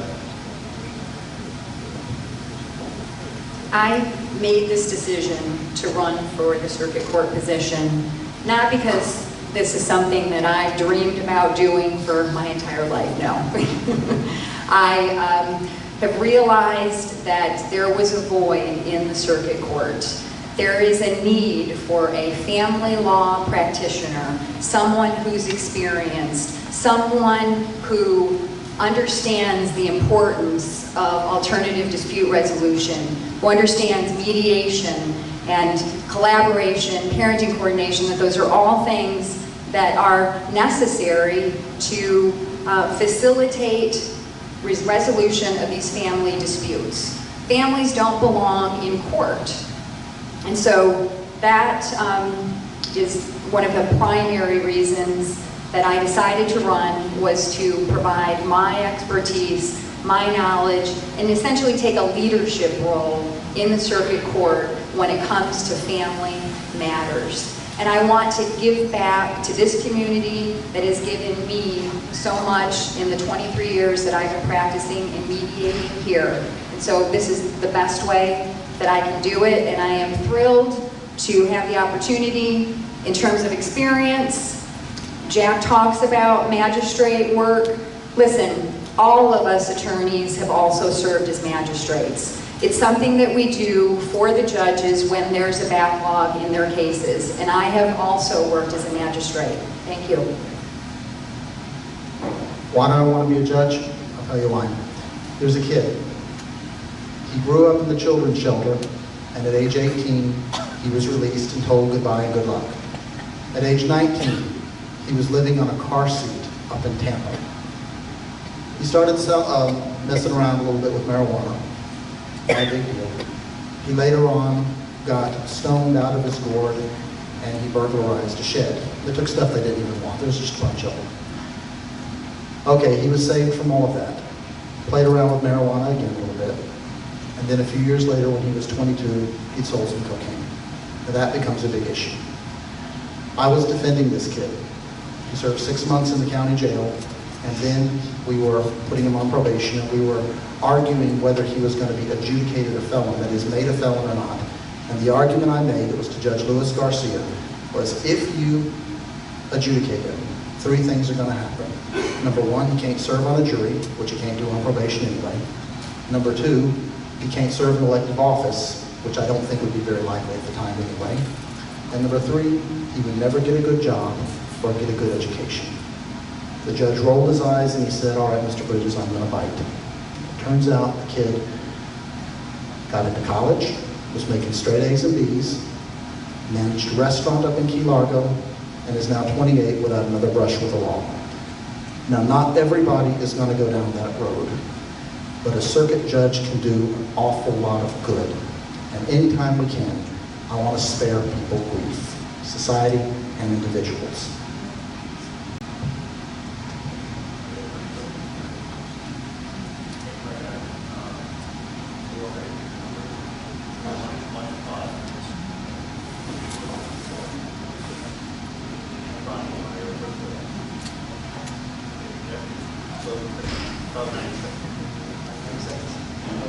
I want to thank you once again. This is our last hometown PAC. I think we have a couple of more forums here and there scattered, but this is the last time I'll be able to address this audience. I've enjoyed campaigning. I've enjoyed getting to know you better.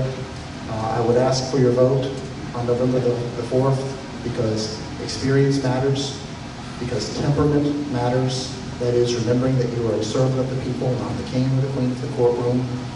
Remembering that it is the robe, not the person who wears it, who's called your honor, and remembering that you always judge facts. You don't judge people.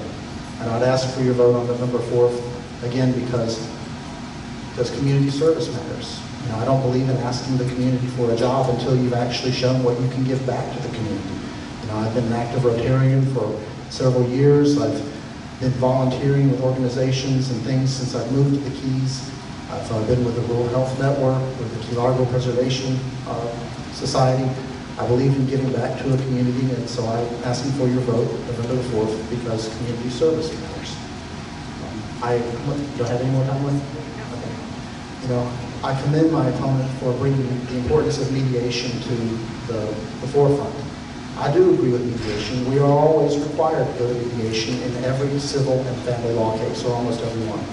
I do believe, however, that we should only require people to go to mediation one time, and they should choose when it's going to be most effective.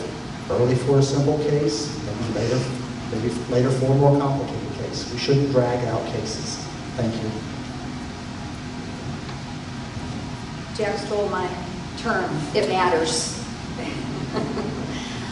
It does matter. Experience and knowledge matters. And those are both things that I will provide to our circuit court. Extensive experience in the family practice, extensive experience as a mediator. Those are very important for this particular judgeship. And so I ask you all to think long and hard about your decision for circuit court judge, because this is so important. We need someone like myself who's lived and breathed these cases. I have been involved on the ground with these families, and I know what it takes, what they need. And it's not just the court system that they need. They need to be linked to community resources. And so that's something that I can assist with as a judge. I can be involved with those and leveraging those community resources. Part of those community resources are mediators. Many of our attorneys here in this community are also mediators. And it's not a matter of forcing people to go to mediation.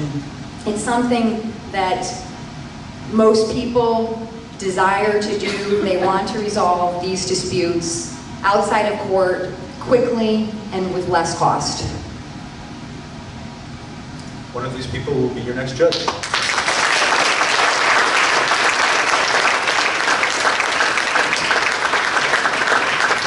Eleanor and Commissioner Nugent will come on up.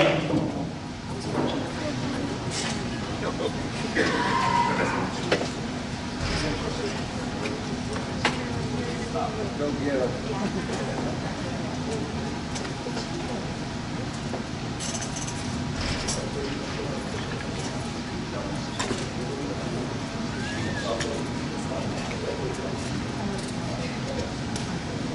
A little shout out to Fausto's who provided the food tonight. There's plenty back there. And before we clap too much, we paid for the food. And so Sheldon would like me to say, we don't get anything for free. We pay everybody that we deal with, from FloridaKeys.com, who gives us a dramatically discounted rate. Audio Video in Paradise, she works for slave wages. We do rent the theater.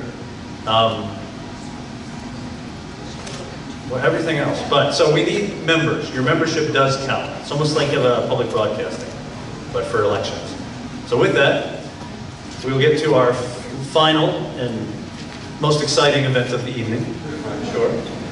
Would you please introduce each other, or introduce yourselves? You can introduce each other if you'd like. This is Mr. Nugent, District 2. And my name's Eleanor McAdams.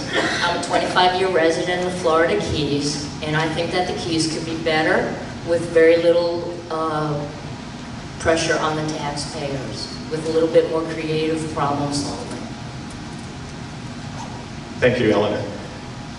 My name is George Nugent, representing District 2 for 15 years, going on my 16th, my 4th term, and I feel very privileged and honored to be able to serve the residents of Monroe County.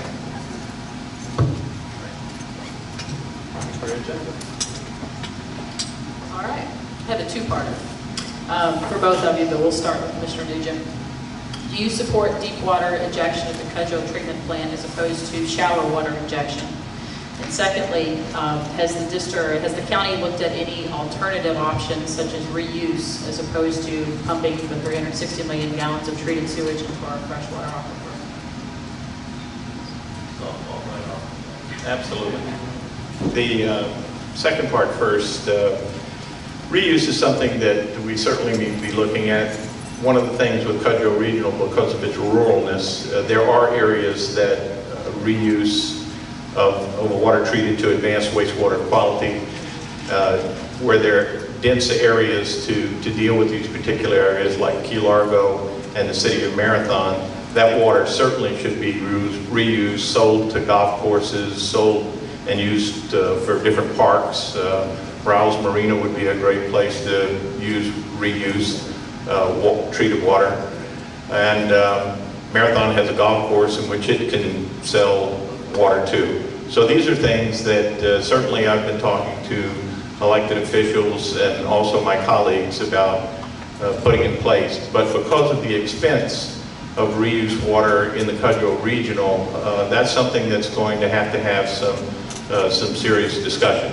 Deep well injections. I brought up deep well injection about 2 years ago to the executive director, Kurt Zelch, telling him that I thought that we need to be looking into this because of the approximate amount of water that we were going to be treating and pumping into shallow well injections. And Mr. Zelch said that he would take that up. I also proposed that he should put in a proposal to use Restore Act money to get that money for a deep well injection. So I'm certainly not opposed to it. We are watching this very closely, and I think we need to pay close attention to deep well injection.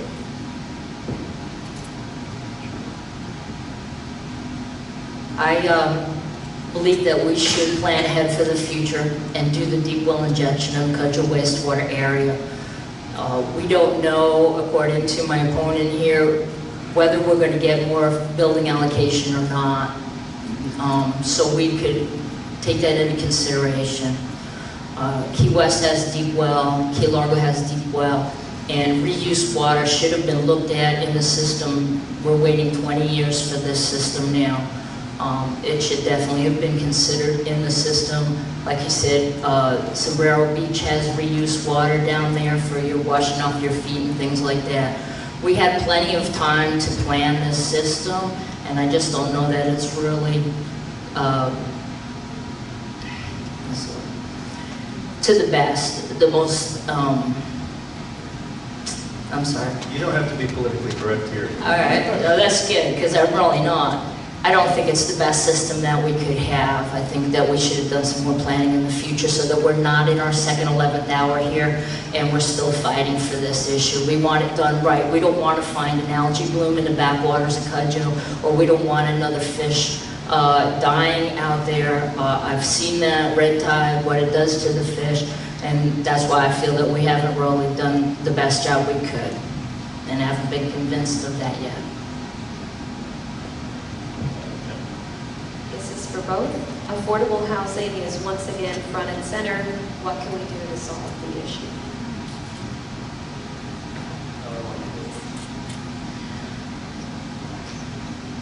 I feel that the strain for affordable housing is coming from our developers. You know, we're putting in 500 rooms in Key West, and you don't have any land left in Key West that I can see. And so I think that some of the pressure needs to be put on the developers. They're getting their prime location and they're making the best dollar on that. And it's not unusual for workforce housing to be supplied by resorts. So at a 10% cap at 500 rooms would give us, what, 50 rooms and maybe 2 people in a room, and because it's a workforce issue, it's not a family issue. You know, that would take some of the pressure off of us, and it should have been done years ago. As someone who has sat on the county commission for 15 years, this has been an ongoing issue that we've been working very hard on, working with the lodging industry and the developers of new units. A very important part of our economy. The things that we've done in the past has barely kept up with the affordable housing crisis and issue that we're dealing with. And now with new development that's coming online, replacing projects that had gone offline for redevelopment, we certainly need to be having in-depth discussions about this. We have reactivated our Affordable Housing Committee, the County Commission along with that committee, and also with the developers and other people who have an interest in this and maintaining a healthy environment. We'll be sitting at the table discussing this issue in depth to maintain those things. But yes, it is identified that we've come full circle and we're back having a problem with affordable housing, and we're going to have to work very closely and hard on that, along with our developers contributing to the cost.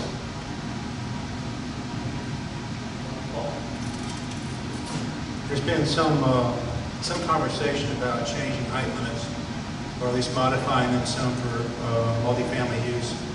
Are you in favor of revisiting that? And if so, what do you think would be fair? I think everything's on the table based upon some conversations that we've had at the commission level, that some commissioners showed some interest in maybe tweaking that 35-foot height limit that we have. There's a little deviation between some of the municipalities in the county. The unincorporated Monroe County is 35 feet. And I think that the commission would listen, and that's not an endorsement that we would go above the 35 feet height limit, but I do think in particular interests where it's in the best interest of the county, such as affordable housing, we certainly ought to have that discussion. I'm really not in favor of that. I just think it's going to take the lid off of a can of worms. First, they're saying they want to raise the height limit because it's not for living space, it's just decor. And I'm thinking, well, you know, that opens up more damage. God forbid we have another storm. And so, you know, I'm open on that, but on some levels, I'm like, no.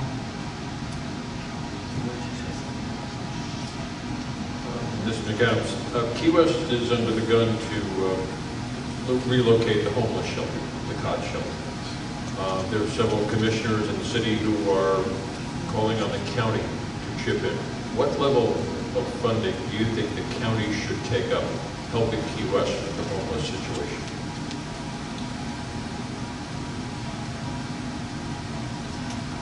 I'm not really going to put a percentage on that right now, but I think that overall it's an issue that affects all of the keys. And so we need to work together. And you know, sometimes I think the people in Big Pine area get arrested, they might not come back to Big Pine. So it's a keys issue, and it needs to be looked at. We don't really want to create anything that's going to attract more homeless to our community, and we need to look at other communities that have successfully worked with this issue. So that's about it. I think my opponent's observation there is pretty close to accurate. It's a very complex, difficult situation that affects all of the keys. We're having these issues in the upper, the lower, and the middle keys, and especially in the Key West area. We've had one joint meeting with the City of Key West to discuss this particular issue. I think that the City of Key West on that particular issue is going to have to show some leadership and make some decisions to where we can get some things on the table, to where we can have some in-depth and substantive discussions about what we're going to do here. Moving it from Key West to unincorporated Monroe County areas and expecting us to assume the responsibility, I think that's a deal breaker, but I think that some other things that we're discussing right now, I've had some discussions with Mayor Cates and also with Sheriff Ramsey, some things that will be coming out in future meetings, both at the commission level and maybe joint meetings with Key West, that might get us a little closer to some kind of solution to affect that very difficult issue that will probably be with us for a long time.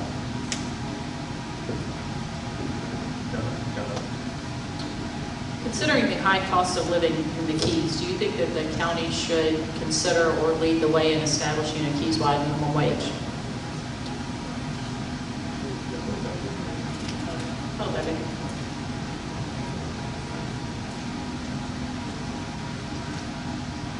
I think that most of the workers are paid above minimum wage because I can't imagine living at $8.50 an hour. I moved to Vero Beach for 2 years and realized by looking at the housing and the waging unit, you know, they wanted to pay me $9 an hour and they thought they were generous. And I thought, okay, now I can understand why the economy took a slide. So I think that we're already paying a basically decent minimum wage, but our cost of living is too high. And that's where the affordable housing issue needs to come into play. Again, that's something that I think that should have some discussion here. I'm not exactly sure what we have as far as jurisdiction to establish those within the state of Florida. I don't know what the law is on that. However, a livable wage is something that, and if you want to call it a livable minimum wage, I think that discussion should take place.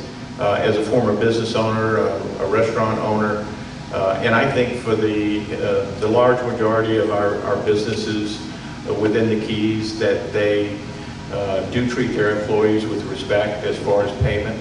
I think my opponent is accurate. I think that to think that our employees just make minimum wage is not an accurate statement.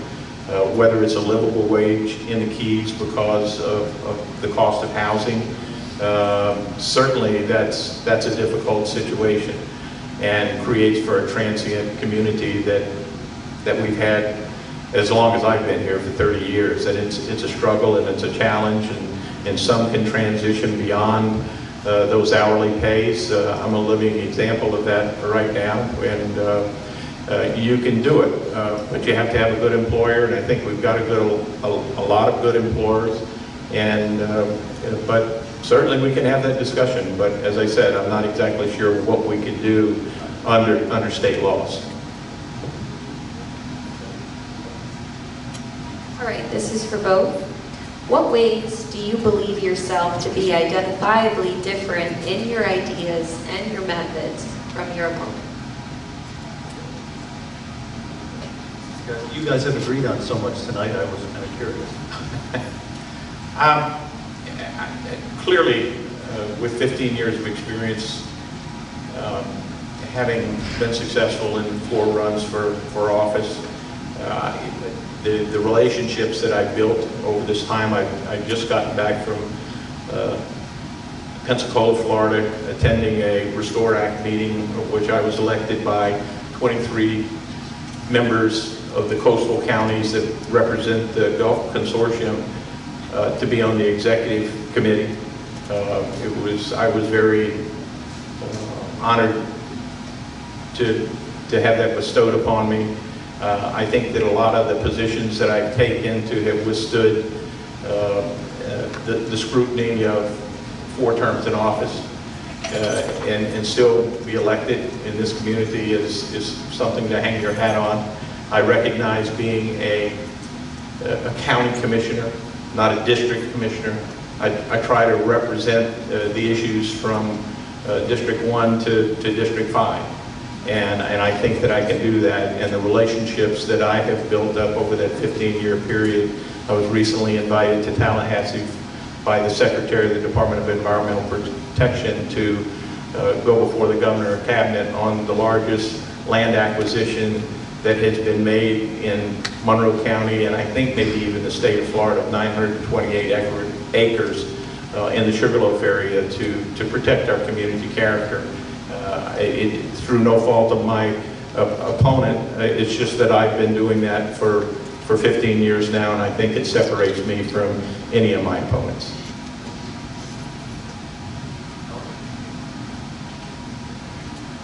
I honestly live in District 2.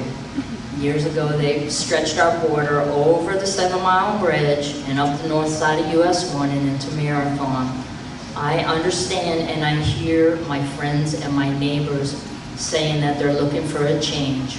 I hear everybody. I hear everything. And I am very creative as a single mom. I'm very handy with my hands, and I'm a puzzle person, and I twist things around and I look at them from a different perspective, and I'm gonna be a shoe banger. I'm gonna be the one that says, whoa, wait a second, this is not right. But I'm also a team player, and I get along with everybody because I see that long distance goal and I aim for that, win or lose. So I just think that I'm a people person, and that really separates me from Mr. Nugent. If I could have this job for 16 years, I could do just as good a job. Paul. 15 years in office. I was going to ask you about term limits, but that's not really what's next. I was curious if you think that the use and the time of the county commission is really being focused on the most important issues, or sometimes we're getting sidetracked on things that might be a little more tangential. And if there was one item that either of you, if you're re-elected, can solve, what would that one pressing item be?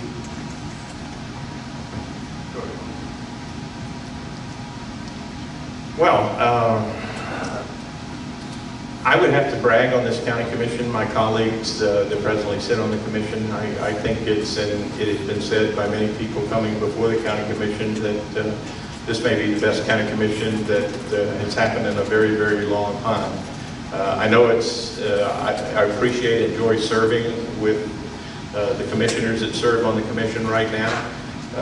We certainly don't agree on everything, and we have our transparent arguments, and we get up and walk away and remain friends over the issues, and that's something that hasn't always existed on the county commission. The things that we could change, I think that some other commissioners get credit for being fiscally conservative. I'd like to say that I feel like that I'm the most fiscally conservative commissioner on the commission. I voted against the budget several times. However, we do things as a group, and many times I wind up on the short end of the stick and on my positions on those issues. But I think that the more and more I think about it, the more and more I would like to challenge my colleagues at the very first November meeting to make sure that we start hitting rollback every year and rolling back maybe some of the taxes that we've been imposing. I'm sorry, could you repeat the question?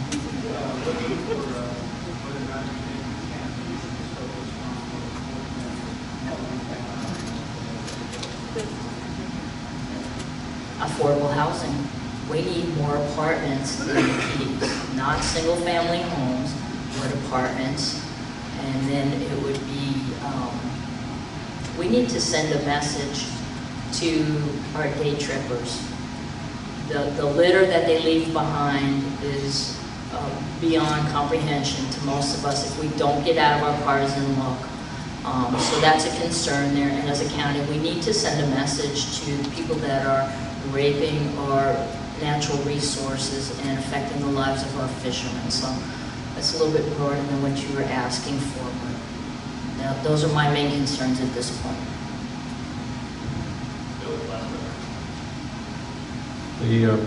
The blue paper on Friday, question, the headline said, is George Nugent on the take?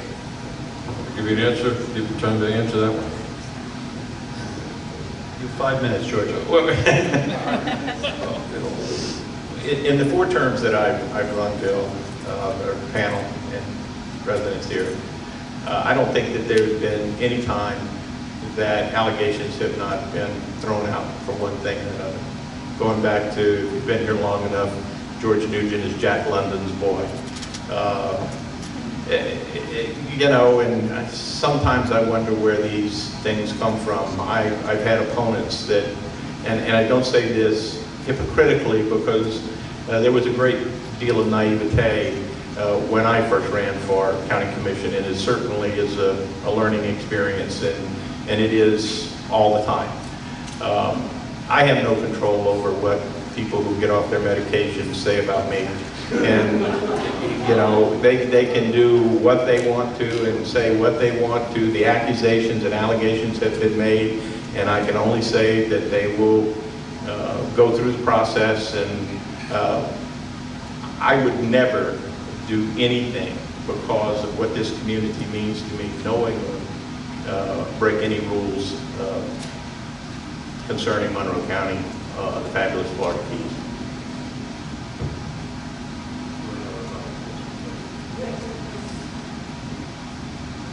Why don't we, 90 seconds. Go ahead and pick a number. 1 and 5. I can hear this discussion.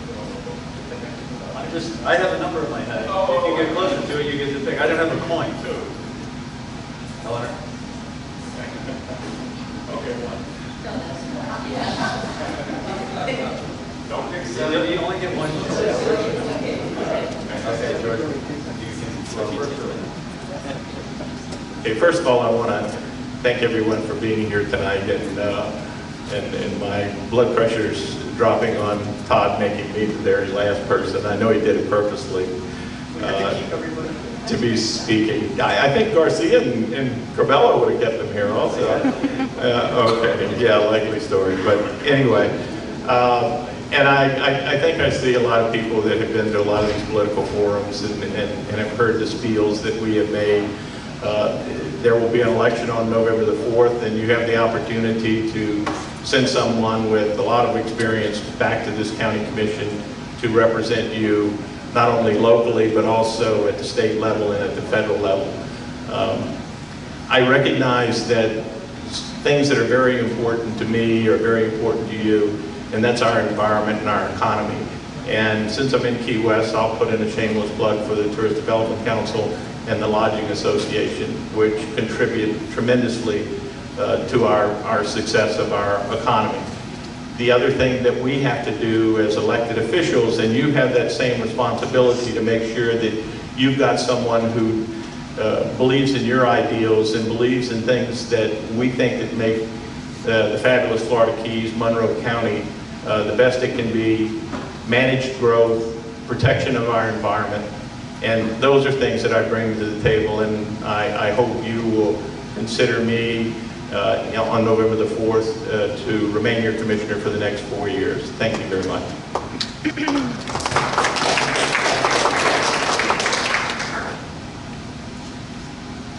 At one point, many years ago, Mr. Nugent was new to this business also.